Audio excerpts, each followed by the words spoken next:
All right, gather round, folks, and lend an ear. Uncle 3 is back, and tonight, on our 21st spooky storytelling session, I've got a chiller for you from a friend in Malaysia. She shared some truly unsettling tales from the primary school she once attended. Picture this: a remote mountainous border region in northern Malaysia. Back then, the place was pretty much desolate, fresh out of a brutal war with the communists. People were scarce and land was vast. And you know how it is. Folks, where there are few people, there are often many spirits. Slowly though, folks started trickling back, trying to rebuild their lives and homes. They even managed to get a school up and running. It was nothing fancy, mind you, pretty makeshift, but at least the kids in the village had a place to learn. Now, the first tale kicks off with two young girls. Let's call them A and B. These two were thick as thieves, practically inseparable. Every single day, they'd wait for each other, walk to school, and then walk home together. Well, one afternoon, after school let out, they got so caught up in their games that they ended up being the last ones heading home. As they were walking back, little A piped up and said she really needed to use the facilities. She told B to wait just a minute. B waited, and then waited some more until she started to get a bit antsy. She decided to go look for A, remembering she'd seen her duck into a patch of thick trees nearby. So, B plunged into the trees, calling out for A. She called and called, but not a peep, not a rustle, nothing from A. B figured, oh, that rascal. She probably finished up and snuck off home by herself to play more. So B just decided to head home. She didn't bother looking for A anymore. By the time she reached her house, it was already getting dark. On her way, she ran right into A's family, who were already out looking for her. They rushed up to B, frantic, and B told them she thought A had gone home, since A had said she was going to the bathroom and B had waited ages and eventually left. Well, as you can imagine, A's family was beside themselves. They practically begged B to take them back to the spot. So the little girl, brave as she was, led them back to that patch of trees she'd seen A enter that afternoon. They immediately started hacking away at the bushes and weeds with knives, desperately searching. But not a trace of A anywhere. In the end, utterly defeated, they had to give up on that spot. They thought maybe the girl had been playing and fallen into the nearby water. So they kept on searching, even diving into the water, feeling around in the murky depths until it was completely dark. But still, no sign of the little girl. That's when A's mother, clutching at the last thread of hope, raced off to find the local spiritual main. She was desperate, just praying for some glimmer of hope. The master, without a moment's hesitation, grabbed his gear and set off with her. Once they got there, he pulled out a compass. It had some bizarre symbols on it. Later, they learned it was a bagua compass, an ancient mystical tool. He moved it around, slowly, deliberately. Finally, the needle swung and pointed in one specific direction. The master decided to follow it. After just a few dozen steps, he hit a thick stand of reeds. He asked the people with him to clear it all away, and right there, hidden underneath, they found a rather large mound of earth. He stared at it for a moment, and sure enough, the compass needle was pointing right at that mound. "The little girl," he announced. "She's right in here." But, he warned, "we don't know what else might be in there, so we must proceed with extreme caution." He instructed A's family to go back and gather some necessary items to set up an altar. Once everything was ready, he began to chant, murmuring prayers for a long time. When he was finished, he crumpled a yellow talisman paper in his hand into a small ball and pushed it into a tiny crack in the earth mound. And what happened next was truly bizarre, truly astounding.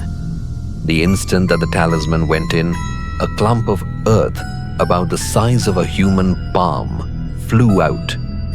A lot of villagers were there witnessing this, including the person telling the story. This small clump of earth slammed right into the master's altar.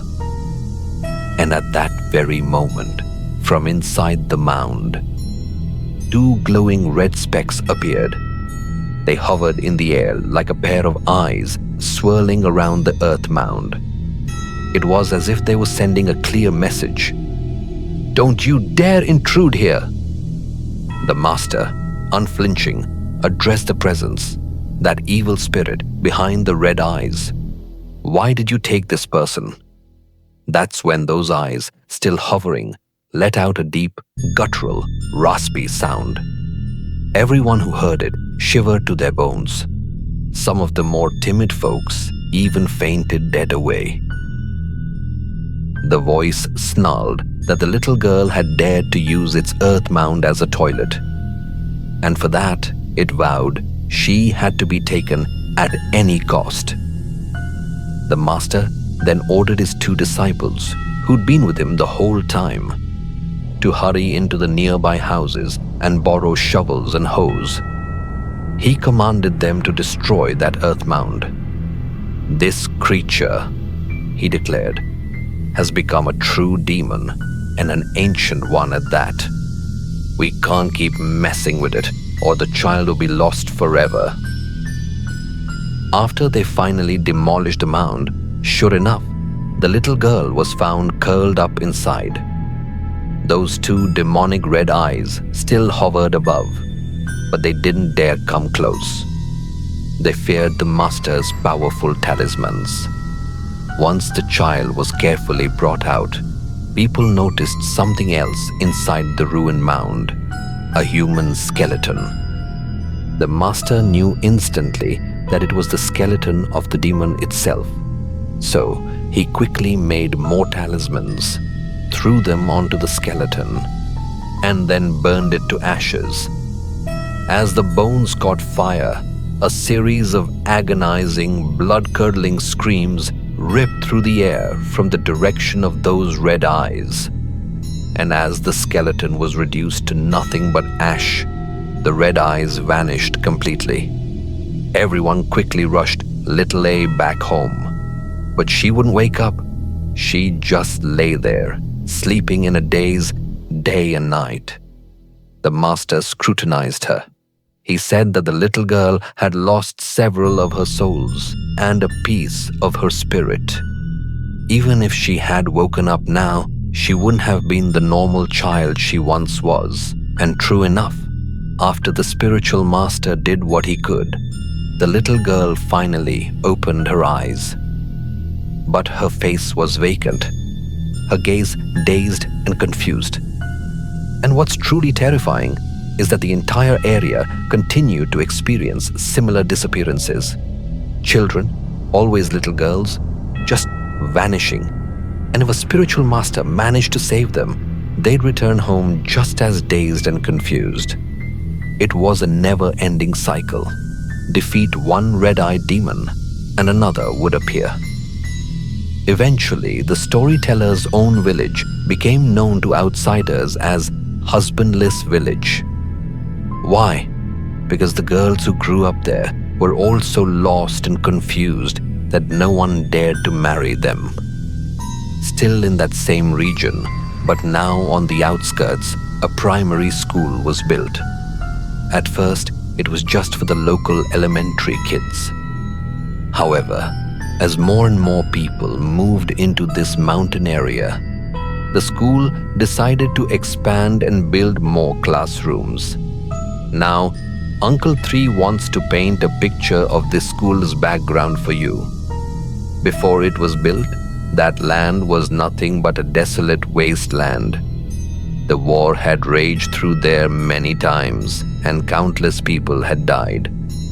So the Malaysian Chinese folks in that area, out of respect, had built 2 small temples, one at each end of the property, as places to worship and honor the dead. When the school was first constructed, they tore down the temple at the front. When they decided to add more classrooms, they tore down the last remaining temple too. Both temples were ancient and crumbling, so they figured, why bother rebuilding? Just get rid of them completely. Taking advantage of the summer break, the school hired workers to get the job done fast. These bricklayers worked non-stop, day and night, often till 7 or 8 p.m. Then they'd crash right there on site. One evening, as a few of the guys were chatting and unwinding, they suddenly caught sight of 2 red specks, like glowing human eyes, floating around the construction area. You can imagine everyone's hair standing on end, and they just stared at each other in horror. The very next day, the workers decided to set up a small makeshift altar behind the construction site. They lit incense every day, praying to any unseen spirits to leave them alone. But of course, some of the bricklayers didn't believe in any of that. They scoffed, "You guys are too superstitious." These were the ones who lived nearby. They'd finish work and go home to their own beds, so they didn't see what was happening after dark. Words were exchanged, and pretty soon, one particularly bold-mouthed fellow declared, "Tonight, I'm gonna sleep out there. I'll see if there's anything, see who's trying to scare us. There ain't no ghosts," no matter what the others said. This guy was absolutely determined, so that night he grabbed his lantern and marched out there. But he was gone for a very, very long time and never came back in. The other workers looked at each other, trying to act tough, saying, "He probably just found another way home."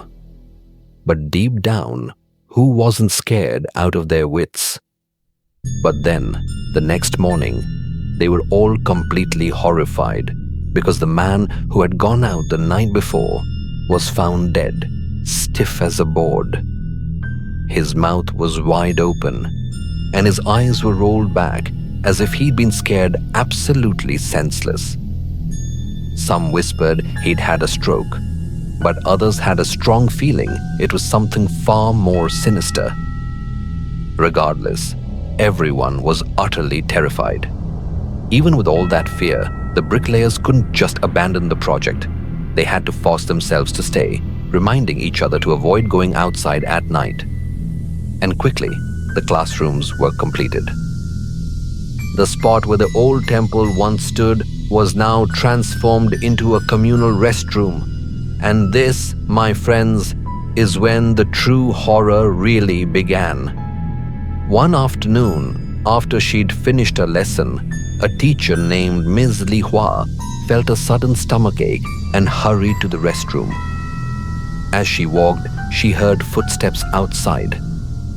She just figured someone else was also headed to the loo, so she paid no mind. But then, a moment later, she heard a distinct rustling sound. It startled her, and she thought, "Wait, that rustling? It sounds like someone is crawling on the ground, dragging themselves along." But here's the kicker. Those sounds weren't coming from the floor. They were coming from the wall. A shiver of fear ran down Miss Li Hua's spine, and she tried to finish up as fast as she could. The rustling sound grew closer and closer. Her hand instinctively reached for the door latch to unbolt it, her eyes darting frantically around. And then her gaze fell upon something pitch black. It was clinging to the wall, its eyes glowing blood red. It had been there all along, crawling back and forth on the wall, staring down at her. Overwhelmed with sheer terror, she shoved the door open and burst out into the school grounds. She was so terrified that she just collapsed, sitting on the ground, and began to sob uncontrollably.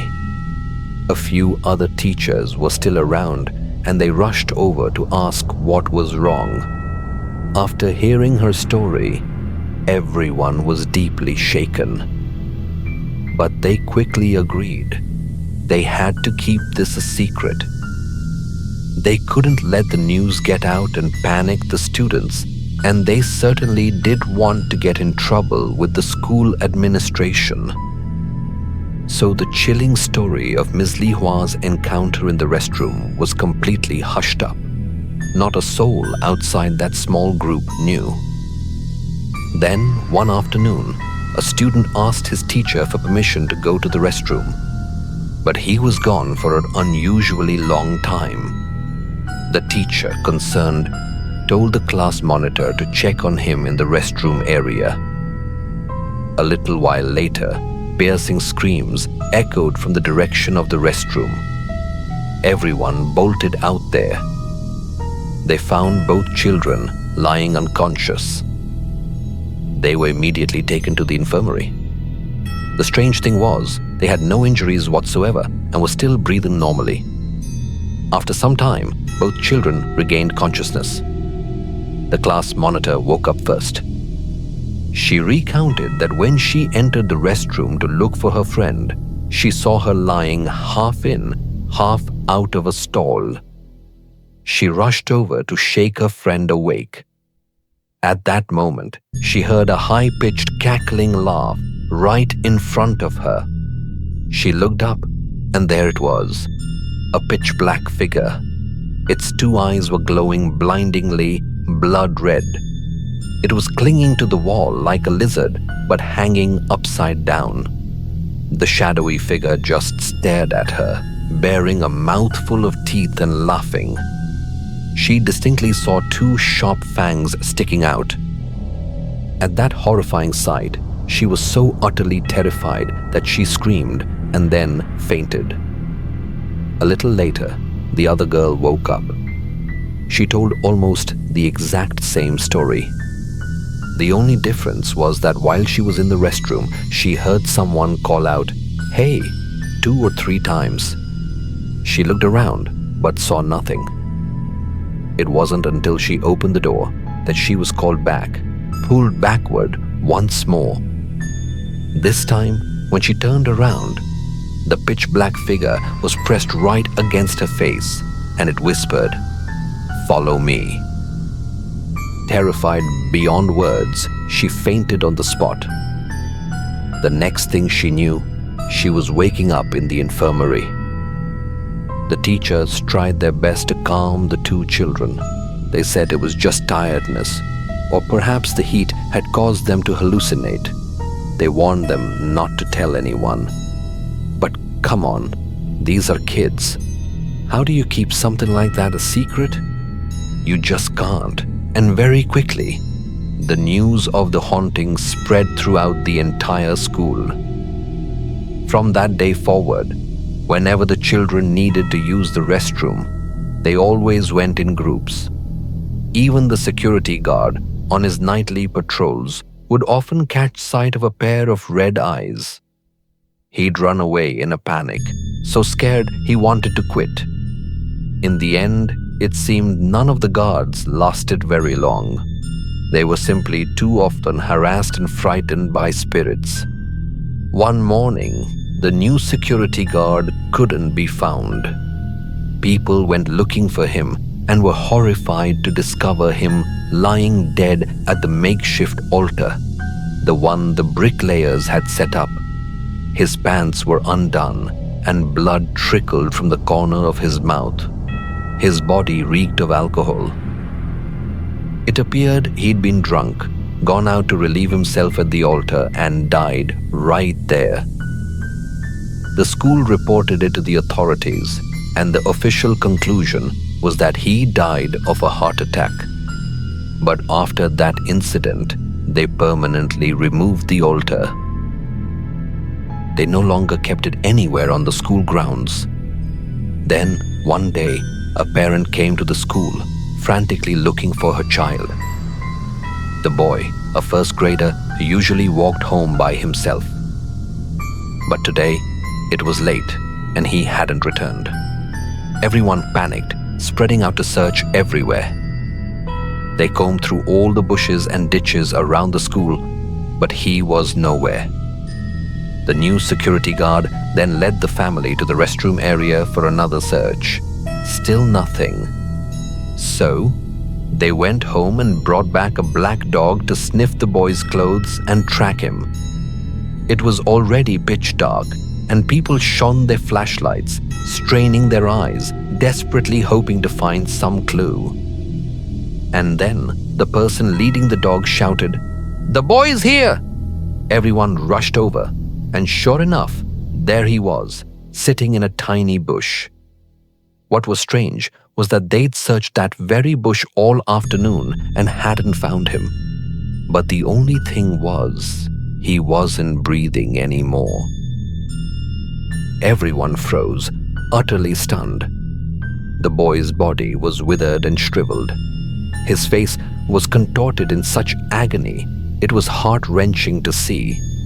His whole body was shrunken and twisted, a truly miserable sight. From that day on, people kept an even closer eye on the children. But they couldn't have imagined that just a few days later, 2 more children would vanish. And this time, they were 2 second-grade girls. People didn't bother searching the immediate area anymore. They immediately led the dogs straight to the same patch of land where the boy had been found. After searching for a while, hope died out once again when they saw 2 shriveled, curled-up bodies locked in an embrace. The parents of the girls fainted on the spot, utterly overcome with shock and grief. Then the villagers began to murmur amongst themselves, a worried buzz spreading through the community.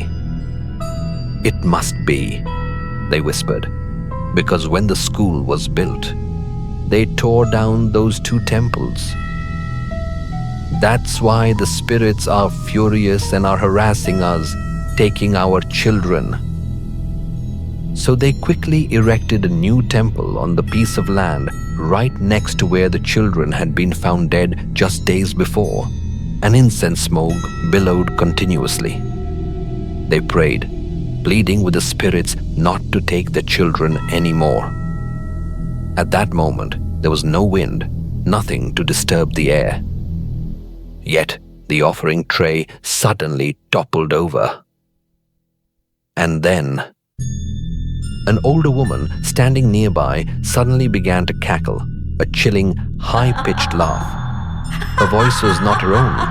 It was deep, hoarse, and raspy. It growled, "You destroyed my home, and you want me to stop bothering you. Dream on. If you want me to spare you, bring me live chickens every day as offerings." The villagers were terrified and immediately went to seek another master. This master arrived and advised them strongly not to follow the demon's demands. "It has already drained the life force from 3 children," he explained. "It has become much, much stronger. If you offer it chickens now, who among you will ever live in peace with it?" But then he admitted that he didn't have the necessary spiritual connection or power for this particular case. He urged the villagers to find a truly skilled master, one with the right spiritual affinity to deal with this. Otherwise, more innocent people would surely be taken. So, people invited many spiritual masters to the school, but every single one of them would just come, look around for a bit, then shake their heads and leave. Just when they were about to lose all hope, someone pointed them to a new main. They heard this master possessed profound and formidable power. Surely he could help. So, Everyone rushed to seek his aid. But here's the miraculous thing. When they arrived, they found an older man. He was nimble and quick on his feet, dressed in a simple brown robe with his hair tied in a neat top knot. And here's the eerie part. He didn't say a single word. He gestured for everyone to lead him directly to the temple site. Once they arrived, the master gave stern instructions. He told everyone not to come near this place for 3 days. The villagers immediately obeyed. They were already so scared, they certainly weren't going to tempt fate. They even assigned people to stand guard from a distance to make sure no student accidentally wandered into the forbidden area. 3 days later, when everyone finally approached the temple, the sight that greeted them stopped them dead in their tracks. The temple was utterly ravaged, as if a great storm had torn through it. Blood was splattered everywhere. Looking further, they saw the master. He was sitting, panting heavily, leaning against a tree trunk, clearly exhausted. When he saw everyone, he began to speak. "This land," he said, "was once inhabited by a demon. If you want to build anything new here, you must wait a few more years. Let the positive energy recover fully so that it can overpower the negative energy. For now," he instructed, "clear all this rubble and burn it completely." But the master never said where the demon had gone or if it had been destroyed. He didn't say anything about its fate. He stated that, for now, the children could study in peace. After saying this, he left without so much as a glance back, and he absolutely refused to accept any money or gifts. The villagers listened to his advice and dismantled the new temple. As for the school, it was later completely rebuilt, brand new, and expanded to cover the entire area. It became a very spacious junior high school. The primary school was moved closer to the ferry landing, making it easier for students to commute. All of that has passed now. But the story of the school, haunted by the red-eyed demon, that story will forever remain unforgettable in the memories of the villagers, their relatives, and all the students from that year. It's a tale that leaves hauntingly terrifying feelings for everyone who hears it recounted later. And with that, my friends, that's the end of our 21st Ghost Story Night here on Uncle Three's channel. I'll see you all again for the Ghost Storytelling Night on the 22nd.